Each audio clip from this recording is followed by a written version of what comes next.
Hi, so let's look at the 5 big reasons why so many people who are employed within the company at all levels, I have to say, so many of them are not bringing a positive return on their employment, meaning you pay out more for them than you get back. And there's even a very scary law about it. And we bump into this all of the time when we're working with our clients. And once the people we're working with the senior team, the CEO or the owner of the company gets this, they look at their teams very differently and they look at what they need to do very differently. And it's basically around these 5 things that I want to talk about. So it's a shocking and painful fact that a large majority of the people that you employ are not actually creating a positive return for you. And there's even a very, very painful and shocking law about it. And it's called Price's Law. And then when I saw this many years ago, it totally vindicated and dovetailed in the conversations that I've been having for years with senior leaders who were very frustrated because they're spending a lot out on salaries and they weren't getting the results back. And they knew that a certain amount of people were absolutely amazing and a large amount of people, very iffy. They didn't seem to be producing the results that some of their superstars did. And they knew that their superstars were carrying a lot of the rest of the company. And this is what Price's Law is about. And I have this conversation all of the time with clients. And what we do is when we're starting to work with the teams is that we have an assessment at all levels. Which are the people that seem to create all the results and which are the people, and this is not necessarily criticism of these people. It's for some reason they're not being effective. And this is why we're talking about the 5 things to make people more effective. Now, you will get some people who just shouldn't be in your business. They shouldn't be there. Okay. But most of the time, these are decent people with skills who want to do a good job. But for some reason, they're not getting the best out of them. So what we're aiming to do is beat Price's Law. And this is what Price's Law is. And when you see it, it makes you wince. But it totally goes with our experience of working with our clients and the experience most people have. And it's almost like, oh yeah, that's true. And that's shocking. And it's scary. And it's actually very, very scary if you are a business leader, owner, founder, whatever, who wants to grow the company. Because the problem is, the bigger the company, the worse this gets. And basically Price's Law is this: 50% of work is done by the square root of the number of the people in an organization. So what happens is, the bigger the organization, the less people there are doing 50% of the work. So 16 employees, 4 people are doing 50% of the work. 50 employees, 7 people are doing, or just a fraction over, half of the work. And 14 employees are doing half of the work when you're paying for 200. Now, that's quite horrible. It's quite scary. But it's actually a problem you can fix. And this is why there's 5 things I'm going to tell you to concentrate on. So if you're not paying attention to the 5 things that we've identified and we work with our clients with, then you're going to be paying a hell of a lot of money to get less than stellar results. And what's going to happen is you're going to have some amazing people who you're not getting great results out of. And you're going to have some amazing people who are going to be working their backsides off and basically carrying a large proportion of the company. And I'm going to reiterate this. It's not though there is some terrible people, some lazy people that is the vast majority that are causing the problem. The vast majority of the people within the company are wanting to do a great job. So this is about actually getting the best out of people who do have skills and experience and enthusiasm, but for some reason, you're just not getting the best out of them to create that positive return. And it's being carried by the square root of the amount of people in your organization. So it's very rare that we have to say to some people, you really need to let go of this person, this person. Sometimes there is, maybe there is. But actually the vast majority of the time, it's actually making sure the people you've got are able to work at their best. So that's a really cheap way of improving productivity, because you're not hiring in a huge amount of people. You haven't got to sack people who are terrible and then find some new one and everything falls apart while you're doing this horrendous process. It's actually, there may be a couple of people you need to let go, but you probably already know who they are anyway. But we're talking about the vast majority of people who could be elevated to a much higher level quite easily, and they want to be working at a higher level. So we want to beat Price's Law. We want to help you beat Price's Law. This is what we're good at. So 5 reasons I talked about. These are caused by, and I'm going to go through 1, 2, 3, 4, 5. And the first one is hiring and promoting the wrong people. And when we are doing the assessment, and often when we're working with people on who they need to hire, what we found is there's a lot of people in the wrong place. Not because of lack of experience or lack of knowledge or technical skills. It's just they're not the right person for the role they're in or for the cultural fit that you want. So most people we hire on skills and knowledge. I need this person who can do this. And we try and fit them into the right sort of person, right culture. But that's very easy to get wrong. So this is where it often starts. It's not the biggest cause, but it's the first one we need to look at. So when we are working with leaders and managers and getting the right people in, often it can be 1 or 2 questions when we ask questions, or sometimes when we interview them as well. Our feedback says, well, they're really good at this, but they're not good at this. And they go, I never even knew that existed. And so we train our leaders and managers that we work with to look at how to assess the people that they're bringing in, not just so they are technical fits, but they're actually cultural fits and culture where you want to go to as well. Because it can be just a small little understanding of how people think or what's motivating them that can make them the right fit or the wrong fit.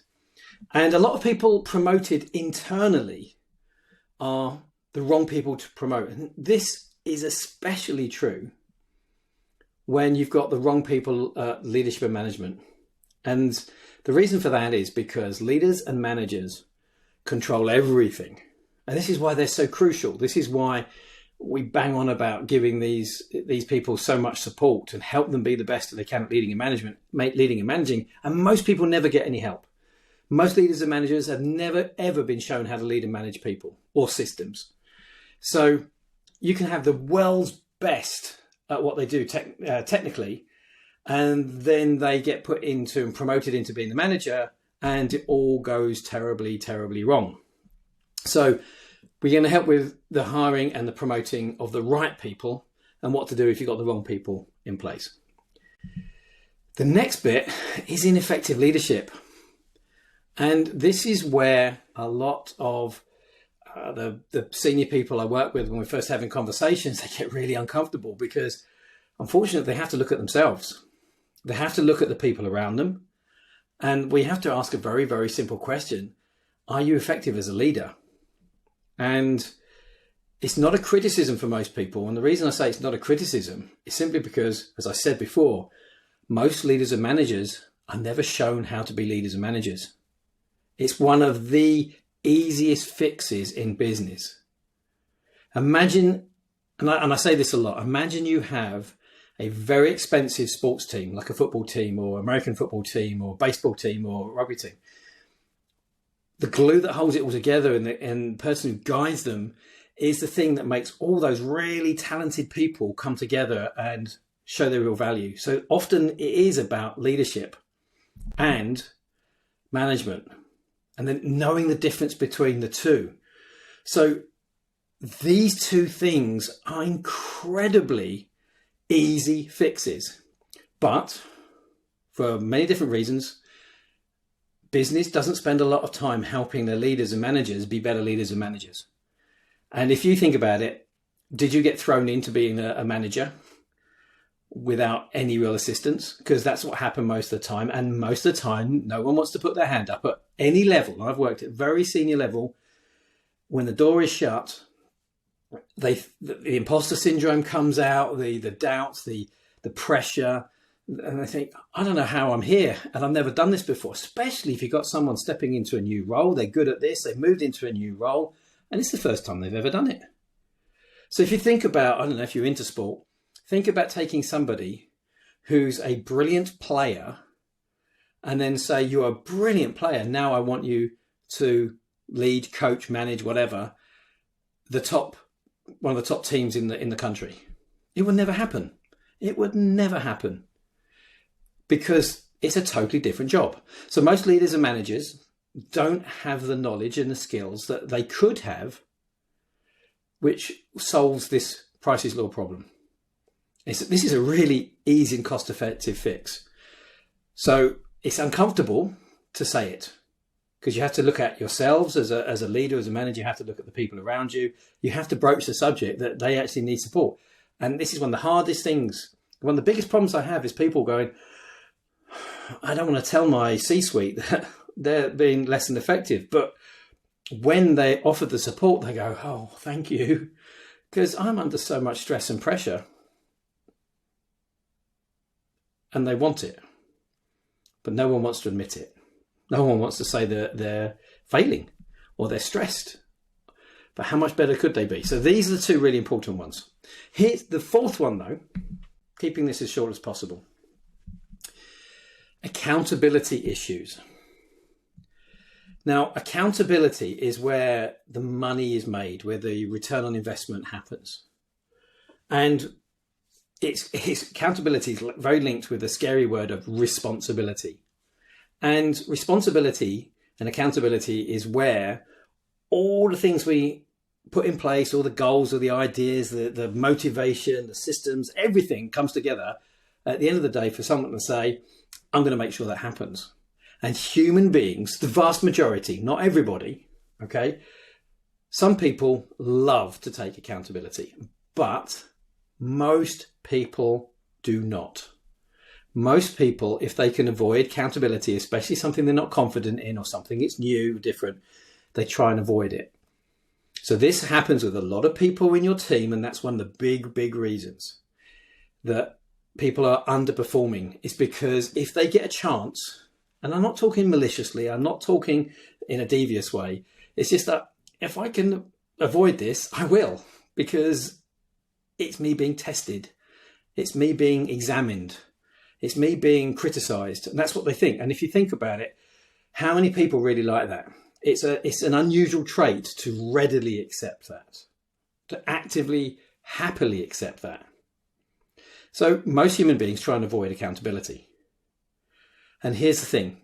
Most managers avoid setting up accountability, real accountability systems, because they find it uncomfortable to police them. It's uncomfortable to hold someone to task. And it also is hard to do because they don't know how to do it. They've been shown how to do it in a positive way, a way that is actually pleasant and creates even better results. So it becomes this big stick and people don't like it. So think about annual appraisals. How many people like their annual appraisal, and how many managers like doing annual appraisals?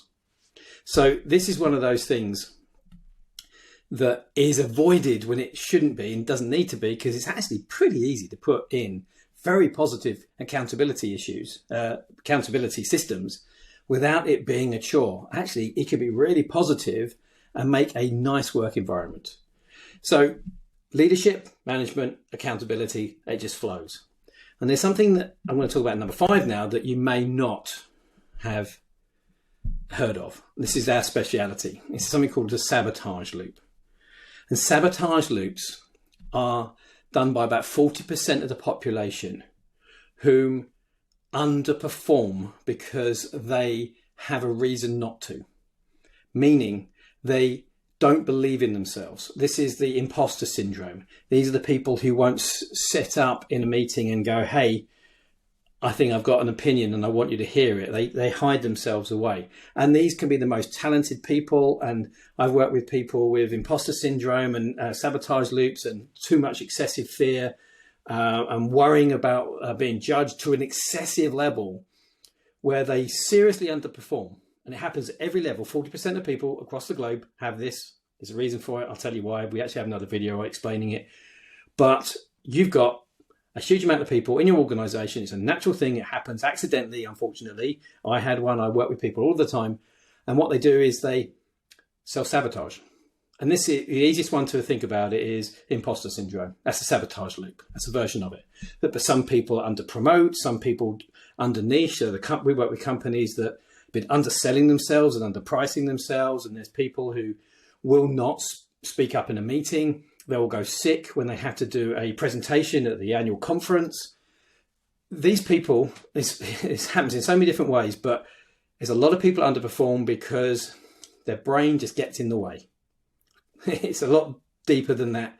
But fixing these with your most valuable people is actually not difficult. It's pretty easy to do.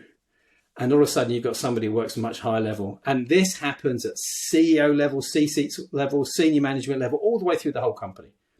So there's amazing talent. It's like they want to move forward, but they're driving the foot on the brake. They won't let them be as good as they could be. And they know they're doing it, but the loop of their thinking won't let them. So let us know if you want to know more about sabotage loops, or you think, I've got some great people who just don't believe in themselves enough. They could be doing far better than they should be. Than they are. So these are the 5 things. Hiring and promoting causes people to be ineffective. Ineffective leadership, poor management, accountability problems, people avoiding it, and managers not setting up systems that make accountability work. That's where you make the money at the end of the day. Who is going to make this happen? Speaking to a client, they've got a life-changing project, or it's a business-changing project, and it comes all sorts of different parts of this huge company. I'm meant to be making this work, and nobody is taking accountability for it. It's like a hot potato nobody wants. And it's a train wreck, absolute train wreck. And it's millions. And nobody wants to take accountability. And we're talking about senior people. It happens so often. Okay? And then sabotage loops. People accidentally getting in their own way because they won't let themselves believe in themselves. It's all about confidence and being willing to behave in the way they really could, but they're just holding themselves back. So these are the 5 things that make a massive difference. So if you're interested and you think, do you know what? I don't know where to start, but I know I need, and I suspect my teams are not working at the level. Price is law. Yeah, I think I can see that happening. Or, and you know what? We're missing targets we don't need to miss. My teams are not working as well as they could. Why? And I don't know where to start. Booking a call. That's what we're here for. Just book in a call and we can have a chat. We can start exploring about what's the best way to solve these problems. As usual, there's probably a link kicking around somewhere. When you point all these fingers, I don't know where it is, depending on where you're looking and watching this. But you can email inquiries at, book a call directly into my diary, or you can just hop onto the website and fill out the contact form. Loads of ways of getting in touch. So hopefully this has been useful. Under 20 minutes, really happy with that. I hope this has been useful for you. Businesses, have so many people that are underperforming and they don't need to. We love helping businesses beat Price's Law. Simple as that. I hope to speak to you soon. Thanks for your time.